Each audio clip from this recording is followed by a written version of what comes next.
Vos 2 centres de rénovation Home Hardware de Newport et dans Beau-Fils et votre caisse Desjardins du littoral Gaspé.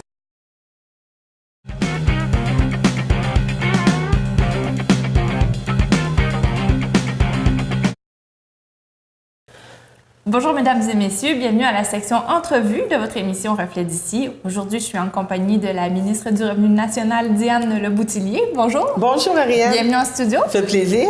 Alors aujourd'hui, j'ai plusieurs sujets sur la table. Vous avez été dans le comté dernièrement et vous y êtes toujours d'ailleurs pour faire toute une série d'annonces. On va parler en particulier de 2 annonces qui ont eu lieu la semaine dernière. Je commence avec celle de la protection du banc des Américains. C'était déjà dans l'air. On en parlait l'année dernière. Il y avait eu une annonce de partenariat entre Québec et Ottawa pour voir à cette gestion-là. Mais là, c'est fait. Donc, si on commence, tout d'abord, le banc des Américains, pour ceux qui n'ont aucune idée de ce que c'est. Qu'est-ce que c'est? Bon, bien écoutez, le banc des Américains, c'est le prolongement du parc Forillon. C'est vraiment la chaîne des Appalaches qui se prolonge sous l'eau. C'est vraiment, là, c'est ce qu'on appelle le banc des Américains. Et pourquoi on l'a nommé banc des Américains? C'est parce qu'à l'époque, la pêche à la morue, il y avait des gens qui venaient des États-Unis, des Américains qui venaient pêcher la morue dans ce secteur-là, parce que c'était un secteur où on avait beaucoup de morues. Fait que c'est pour ça, d'où le nom banc des Américains. Puis oui, on a fait l'annonce la semaine passée. C'est vraiment la première annonce suite à l'entente Canada-Québec. Ça, c'est important. Donc, ça devient une aire protégée. C'est une aire marine protégée. Et puis l'aire marine protégée, elle est protégée. Il y a comme 2 secteurs dans le banc des Américains. Il y a le premier secteur qu'on appelle la zone 1, qui, où on ne peut avoir aucune pêche qui se fait dans ce secteur-là. Donc, une zone de protection totale. Totale. Est-ce que les bateaux peuvent quand même circuler au-dessus ou faut Les bateaux, non. Les bateaux, peuvent circuler au-dessus, sauf qu'en même temps, parce qu'il y a la zone 1 et la zone 2. Dans la zone 2, on peut avoir des pêcheurs avec comme des engins fixes, des trappes à homards, des trappes à crabes qui vont se déposer au fond. Sans endommager, mais aucun chalut, là. C'est ça, pas de dragage. Pas de dragage qui peut vraiment se faire dans ce secteur-là. Et pourquoi? Parce que c'est un secteur où on a des espèces qui sont en péril, qui peuvent être protégées quand on regarde au niveau des baleines. Fait que c'est pour ça, quand on dit, est-ce qu'on peut avoir des bateaux? Bien, je peux vous dire qu'au niveau, si on veut aller faire du développement touristique en termes d'observation de baleines, il va falloir demander une autorisation spéciale avec un plan parce que c'est un secteur où on veut préserver, on veut protéger des espèces qui sont en voie de disparition, autant au niveau des baleines, mais on parle aussi au niveau des poissons. Puis, c'est un secteur aussi où on a des espèces fourragères. Ce sont des espèces qui permettent de nourrir d'autres espèces de poissons. Comme des algues? On a des algues. On peut avoir aussi au niveau du caplan, de l'éperlan, puis d'autres espèces de poissons. Et on a aussi des espèces de poissons qui sont en péril. On me donnait l'exemple du loup de mer. Oui. Qui apparemment, parce que je parlais avec les gens de l'Institut Maurice Lamontagne, ils disaient que c'est un poisson qui est excellent, mais compte tenu de ce qui s'est passé avec la pêche à la morue, on a surexploité aussi cette espèce-là qui malencontreusement se ramassait dans les mêmes filets. Dans les mêmes filets, puis ce qui a fait en sorte qu'on en a fait une espèce en péril. Donc, ça va être une zone où il y a une grande biodiversité à oui, protéger. Oui, oui. Puis c'est vraiment, ça rentre aussi dans notre programme de protection des océans. On parle, comme tu parlais, de biodiversité. On a aussi au niveau du plastique, au niveau des réchauffements climatiques. Et même pour pouvoir faire de la recherche dans ce secteur-là, on va devoir demander des permis spéciaux. C'est vraiment là, très, très spécifique. Fait que c'est la première... Puis le banc des Américains, c'est pas quelque chose de nouveau. Là. Ça faisait au moins 10 ans. Oui, c'était déjà reconnu comme un endroit exceptionnel. Oui, oui. Puis ça faisait déjà au moins 10 ans qu'on on en parlait. Moi, j'en entendais parler à l'époque là, où j'étais préfet à la conférence régionale des élus. Là, c'est fait. Maintenant, on continue de travailler avec le Québec pour justement faire en sorte qu'on ait d'avoir d'autres zones protégées. Mais ça va se discuter les deux gouvernements ensemble. La prochaine zone sur laquelle le travail devrait se faire, ça concerne c'est autour des îles de la Madeleine. D'accord. Oui. Donc, ça a quelle superficie, le banc des Américains? Écoutez, je pourrais pas vous donner les chiffres exacts, là, mais qu'on parle là, de plus de 1000 km², là, si je me trompe pas. Ça fait que c'est quand même... C'est quand même substantiel. Oui, oui, puis ça part là, de la pointe du parc Forillon, là, puis on se rend là, pratiquement jusqu'à Percé. Là. Okay. Avez-vous eu des échos des pêcheurs, de gens qui exploitent la mer dans ce secteur-là? Ben, quand je disais qu'au niveau quand on instaure des aires marines protégées, on le fait aussi en concertation avec les associations de pêcheurs. Donc, eux faisaient aussi partie de la consultation et ce qui a été amené s'est fait vraiment là, dans un travail de collaboration. D'ailleurs, va être la même chose, va se faire avec les îles de la Madeleine. Il y a des consultations avec les utilisateurs qui sont autour ou qui travaillent là, dans les aires marines protégées. Mais l'objectif, c'est vraiment de protéger nos océans, de protéger notre environnement, de protéger la biodiversité. Puis les associations de pêcheurs sont très sensibles à cet aspect-là aussi, parce que eux, c'est la protection de la ressource. Donc, ils ont développé cette culture-là de protection de l'environnement. Puis, comme vous disiez tout à l'heure, il y a les espèces fourragères qui nourrissent les poissons, donc pour eux, ça peut avoir un intérêt aussi. Oui, oui, oui. C'est vraiment c'est un intérêt important parce que c'est quand on se projette dans l'avenir, c'est tout le travail par rapport à la relève, à la protection des espèces. C'est ça. Quand on regarde ça, on parle d'un partenariat Québec-Canada. Bon, Canada, on comprend que Pêcher Océan joue un rôle là-dedans. Québec, quelles sont les instances qui sont impliquées? Bien, aussi, au niveau du Québec, on va travailler avec l'environnement. OK. Donc, quand l'annonce de début de partenariat s'était fait l'été passé, c'était avec la ministre de l'Environnement qui était présente. Et je vous dirais que quand on regarde avec le Québec aussi, au niveau du MAPAC. Eux aussi ont cet intérêt-là au niveau quand on regarde au niveau des industriels par rapport à tout ce des pêches, ça a un impact direct. Là. Donc là, tout le monde s'assoit ensemble pour établir en fait, ce qu'on peut faire et ne pas faire dans la zone. Effectivement. Donc, on a eu pêche océan. On a des gens aussi au niveau de l'environnement, au fédéral. C'est la même chose au provincial, avec les utilisateurs qui gravitent autour là, de l'aire marine protégée. Parfait. Donc, c'est quand même intéressant de voir qu'il y a autant de concertation autour de cette zone marine-là. Oui.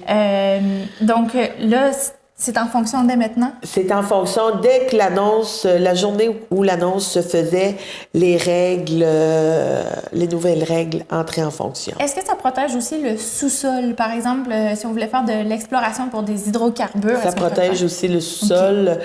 Puis je vous dirais même...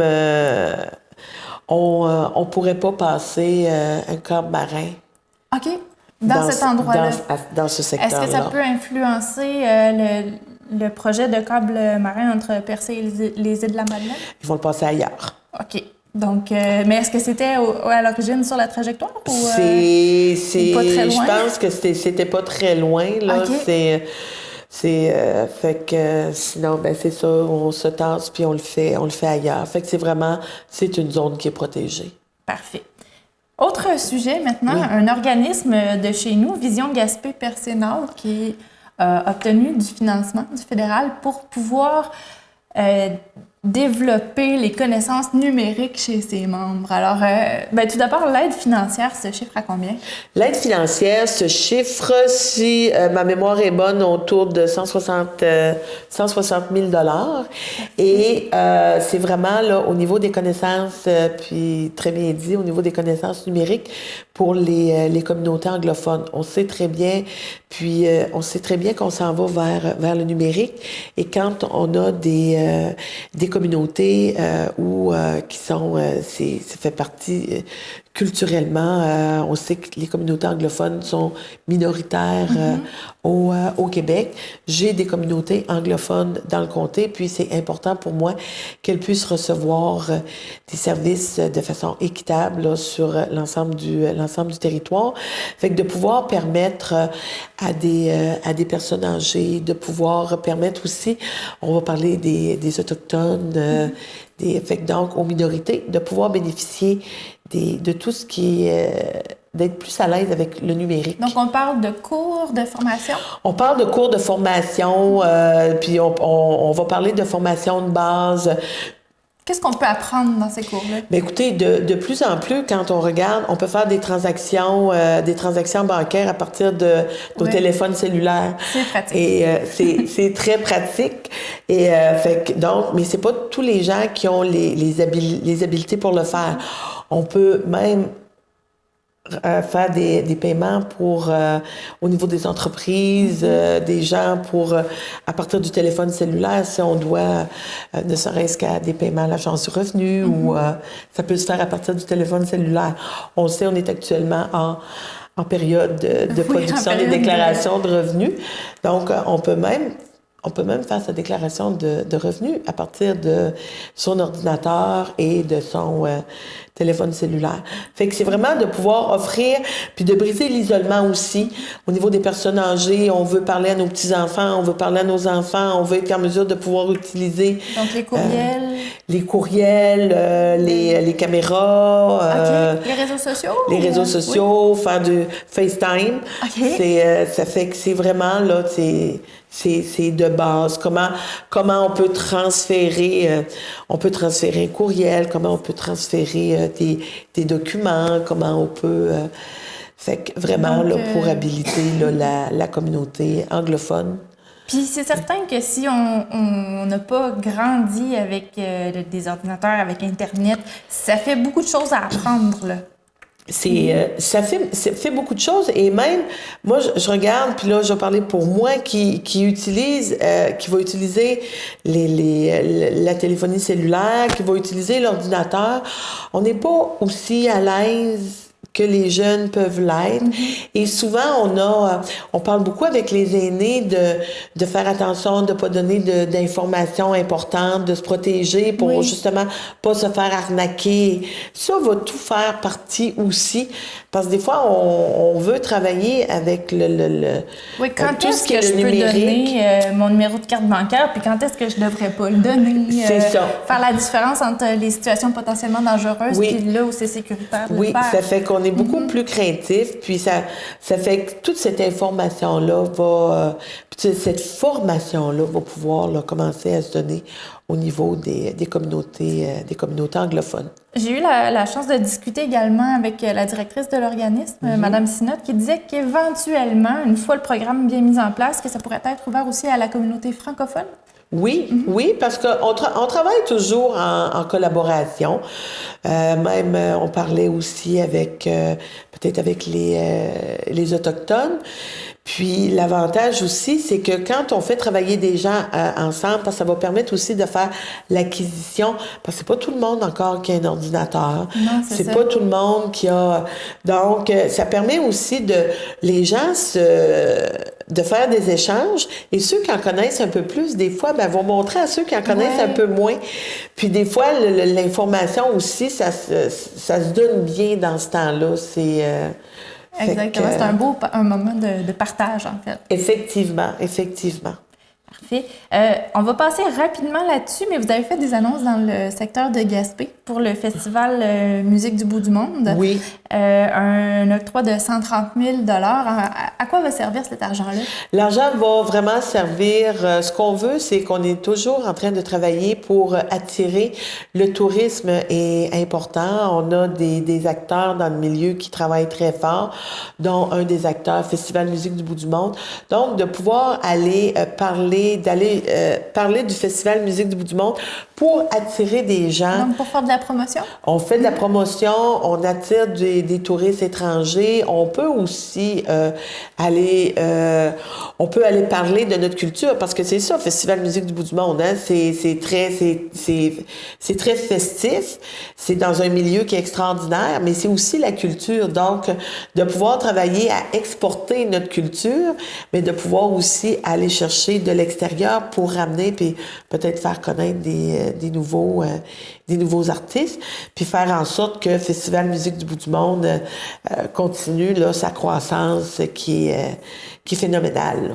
Parfait. Puis maintenant, le club de ski de fond, les Éclairs de Gaspé, qui a aussi reçu de l'aide financière. En fait, l'idée, c'était de bonifier le réseau de sentiers. Si effectivement, on est allé chercher 10 millions de dollars pour le tourisme hivernal. J'ai fait beaucoup d'annonces de surfaceuses et j'en suis d'ailleurs très contente. Puis je félicite là, toutes les organisations là, qui ont monté les projets. Mais à Gaspé, avec les Éclairs, c'est que c'était l'achat d'équipements pour permettre justement d'avoir des pistes de ski de fond, des sentiers. Puis là, on parle là, de près de 60 kilomètres là, de sentiers, de ski de fond. De sentiers pour attirer aussi, c'est toujours le but de cet argent-là, c'est d'aller chercher du tourisme extérieur. Puis on le voit avec la Grande Traversée.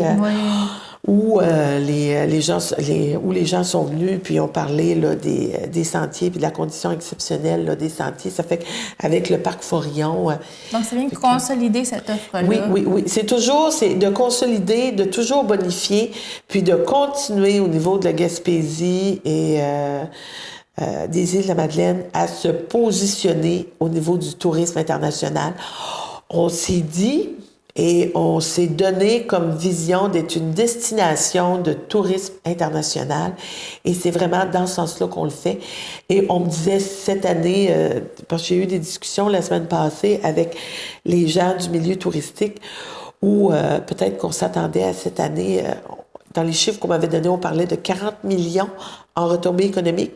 Mais là, on me disait, on pourrait toucher le 45, voire le 50 millions en retombées économiques. Donc, la fin de la saison va nous le dire. La neige, on en a en abondance. On pourrait en exporter. Si on trouve des débouchés. On pourrait trouver des débouchés, oui. Parfait. Donc, vous allez d'ailleurs faire d'autres annonces au cours de la semaine dans la Vallée Chaleur, en Haute-Gaspésie. On va vous reparler d'ailleurs là, concernant ces nouveaux sujets-là. Oui, puis il va y avoir, comme l'annonce que je fais en Haute-Gaspésie, va avoir des retombées aussi sur tout l'ensemble là, de la Gaspésie, des Îles-de-la-Madeleine. Donc j'ai bien hâte d'en savoir plus. Oui, c'est intéressant. Puis peut-être les gens se disent, mais pourquoi on fait... parce qu'on sait, on s'en vient en période électorale. Hein, puis on dirait que les gens sont comme plus susceptibles là, en période électorale. Oui, c'est pour nous acheter pour les élections. C'est ça. J'en entends parler un petit peu là, sur les réseaux sociaux. Mais ce que je tiens à rappeler, c'est qu'on fait des annonces depuis qu'on est arrivé au pouvoir. Puis la première grosse annonce, ça a été l'allocation canadienne aux enfants. Mais c'est qu'on n'a pas il n'y a pas d'annonce qui va se faire pendant la période estivale durant l'été. Okay. Donc, actuellement, ce que je fais, c'est que je fais les annonces de Développement économique Canada, des choses qui se sont travaillées. Fait que c'est pour ça que souvent, on va voir un regroupement d'annonces à un endroit. J'ai fait la même chose aux Îles-de-la-Madeleine en fin de semaine dernière, où j'annonçais là aussi pour la motoneige, j'ai 4 entrepreneurs. Puis là, on totalisait pour autour de 600 000 puis quand tu regardes tout le montage financier avec les retombées, on parlait de près de 3 millions. Ça fait que c'est la même chose. Fait que là, j'annonce fait que je vais faire la même chose dans Bonaventure et donc des séries de petites annonces comme ça. de blocs où on regroupe les annonces parce que durant l'été... durant l'été, vous allez vous tenir tranquille. Durant l'été, on va se tenir tranquille, puis moi, personnellement... Vous allez travailler sur les élections. On va continuer d'être sur le territoire, aller rencontrer les gens, parce que c'est important d'aller voir les gens, puis de voir aussi avec eux les priorités puis les besoins. C'est un travail qui se fait dans les deux sens, là. Fait que moi, je continue mes consultations, je continue d'être très présente sur le terrain, je continue d'avoir mes équipes de bureau aussi qui sont présentes sur le terrain. Puis, on continue de travailler là, pour justement faire en sorte là, de mieux représenter là, les intérêts des Canadiens. Très bien. Maintenant, on va aller faire un petit tour sur la scène nationale, parce qu'on ne peut pas passer à côté de l'affaire SNC-Lavalin sans entrer dans les détails propres à l'affaire. On va parler du climat au sein du Parti libéral. On sait qu'il y a eu des démissions importantes à la suite de celle de Jody Wilson-Raybould. Il y a eu, en fait, Jane Philpott aussi qui a quitté, et Gerald Butts qui, lui, ne présentait pas le même point de vue que les deux autres, mais quand même, c'est 3 départs importants. Est-ce que vous avez l'impression que ça va affecter le parti là, dans une année électorale comme ça? Est-ce que ça ébranle les libéraux, tout ça? Je vous dirais que moi, là, ce que j'explique aux gens, c'est du moment que tu es nommé ministre, tu dois vivre avec de la pression. Oui. Ça fait partie... puis la pression vient de partout, là. La pression vient des différents partenaires. La pression va venir des députés. La pression va venir de la population. Ça fait que c'est sûr que comme ministre, on est interpellé. Et ça, là, c'est quotidiennement. Donc, est-ce que vous pensez que, par exemple, Mme Wilson-Raybould qui disait avoir subi des pressions insistantes, est-ce que vous pensez que c'est simplement une question de perception? Bien, moi, je pense que, puis la ministre Raybould, l'ex-ministre Jody Wilson-Raybould, quand elle a parlé, elle l'a dit là, dans son témoignage, il n'y avait rien eu d'illégal. Il n'y avait rien eu d'illégal. Ça fait donc, c'était plus un sentiment de... Mais probablement que quelqu'un peut vivre comme plus de pression. Moi, je vivrais ça, puis je dirais, moi, on n'a pas tous le même degré de tolérance à ça. De tolérance, tu sais. Donc, ça devient difficile de pouvoir dire, un l'a vécu beaucoup, puis le ressent plus que l'autre, c'est... Mais à l'intérieur, c'est quand même des morceaux importants là, de l'équipe libérale qui ont quitté. De l'intérieur, est-ce qu'il y a eu une impression de crise ou... un inconfort, du moins? Bien, moi, si vous me demandez, là, moi personnellement, là, j'ai pas senti de crise. J'ai senti qu'il fallait se réorganiser, comme dans toute situation où il arrive un événement, il y a ça provoque il y a un vide qui se crée, puis là, il faut le remplir autrement, là. Puis on va Donc, vous vous sentez quand même en contrôle, puis prête à continuer, là. Oui. Moi, je me sens en contrôle et prête à continuer. Puis pour moi, ce qui est important, c'est que c'est un travail qui se fait... quand on travaille au conseil, on est assis à la table du conseil des ministres, où on est en caucus. Mais si je reviens au conseil des ministres, écoutez, au conseil des ministres, là, on va pas discuter de ce qu'on a mangé au déjeuner ou la veille. Hein? On va parler des dossiers qui sont importants, puis qui ont des dossiers importants pour les Canadiens et les Canadiennes. Et quand on regarde au niveau des accords de réparation, parce que c'est de ça qu'on parle actuellement, Ce qu'il faut c'est que les gens, des fois, oublient, c'est que de septembre à décembre 2017, au comité de justice, on a discuté publiquement des accords de réparation. Donc, c'est pas nouveau. C'est pas nouveau. Et en février 2018, il y a un document qui a été déposé à l'effet que tous les partis autour de la table, les conservateurs, le NPD et le Parti libéral, on était d'accord tout le monde était d'accord pour les accords de réparation. Okay. Et ça a même passé au Sénat. Donc là, présentement, il y a des vives critiques venant des autres partis.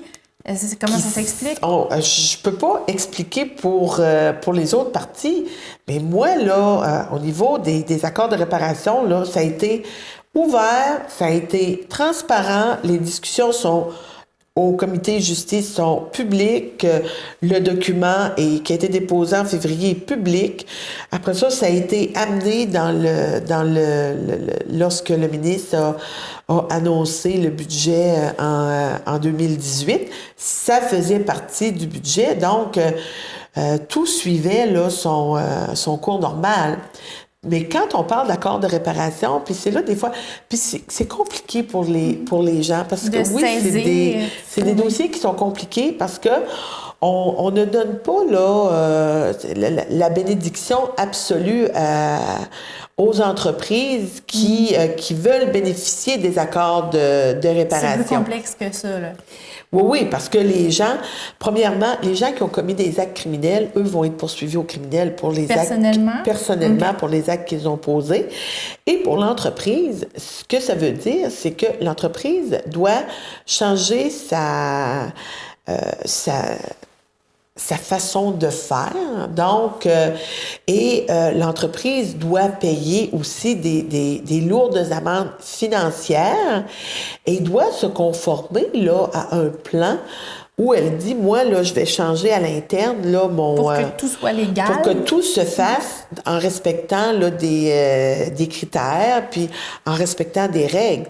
Et si elle ne respecte pas les règles, elle va se retrouver en cours comme quelqu'un, comme un bris de probation. Là. C'est comme si l'entreprise se retrouvait en probation. C'est ça, un accord de réparation. Mais nous, ce qu'on a voulu faire, c'est qu'on a voulu, au départ, puis on a voulu protéger les emplois. Parce qu'on parle de 9 000 emplois, on parle de 3 500 emplois au Québec. Tous les autres emplois se retrouvent en Colombie-Britannique, en Ontario. C'est le siège social, en fait, qui est au Québec. Le siège social est au Québec. On parle aussi de tous les retraités. Ça aussi, là, c'est... Et l'autre chose, c'est qu'on parle de toutes les entreprises qui vont graviter autour de SNC Lavalin. Là. Les entreprises de construction, fait qu'il y a des effets collatéraux. Et ça fait partie de notre mission, puis de notre mandat comme gouvernement, de pouvoir regarder dans son ensemble une situation et protéger ce qu'on appelle les parties innocentes, ceux qui n'ont rien fait. Et est-ce qu'on va pénaliser 9 000, je vous dirais, est-ce qu'on va pénaliser 8 900 employés pour 100 personnes qui ont été corrompues, et les sous-traitants et les retraités pour une centaine de personnes ou 200 personnes qui auraient commis, là, parce que la justice va, comme je le disais, la justice va suivre son cours. Est-ce qu'on va pénaliser toute une industrie pour quelques individus là, qui ont mal agi?